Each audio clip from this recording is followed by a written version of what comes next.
Welcome, everyone. I'm just gonna say this in the beginning. Ghost Runner is a masterpiece, and one of the best games I have ever played. This review was based on the PC version. Ghost Runner is also available for the PS4 where the visuals are a lot better, and the Switch for some reason. Let me rant about the Switch port for a few seconds. Of course it looks worse, there's nothing wrong with that, but the controls are so unresponsive that it's borderline unplayable. They should have fixed that before they released it. There is no such issue with the PS4 version. There is a demo on all 3 platforms, so if you happen to own a PC, a PS4 and a Switch, like I do, you can try all the demos and decide which is the best for you if you want to purchase the game. Alright, let's get into it. So, first off, the environment looks amazing literally everywhere in the game. The cyberpunk aesthetic is really exceptional. I cannot praise it highly enough. It is just gorgeous and very detailed even at low resolutions. Now for the gameplay. A lot of people say that it's somewhat like Titanfall 2, but I disagree. In that game it feels like you float on air and you're detached automatically after a few seconds. In Ghost Runner there is none of that. You will be glued to walls until you decide to jump off, and it really feels like you're running on walls. I originally expected to get a gun at some point, but after a while I didn't. The sword makes for an awesome weapon, and every time I slash someone or a bullet with it, I feel like a badass. That can be said for the whole game. The entire time I felt like a badass. The game's is extremely fair. Every death felt like it was my fault and not the game's. Even after multiple dozens of deaths, sometimes it wasn't tedious, they just inspired me more to find the solution. The enemies have a good bit of variety. They make the game really hard, although that's not necessarily a bad thing.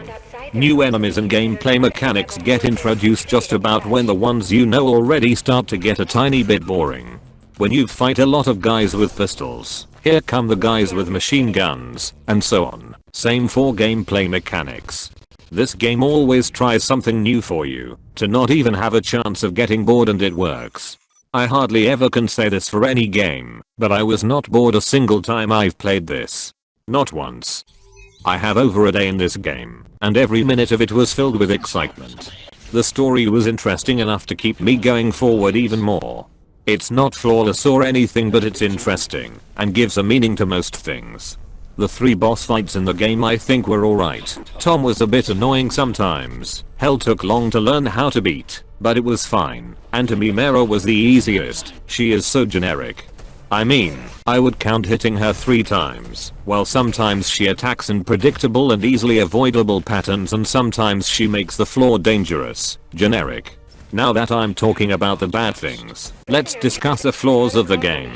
Some new enemies are just thrown at you without any explanation on how to kill them whatsoever. Same goes for the puzzles. You don't get any hint on how to solve them, just figure it out by yourself. The map is useless.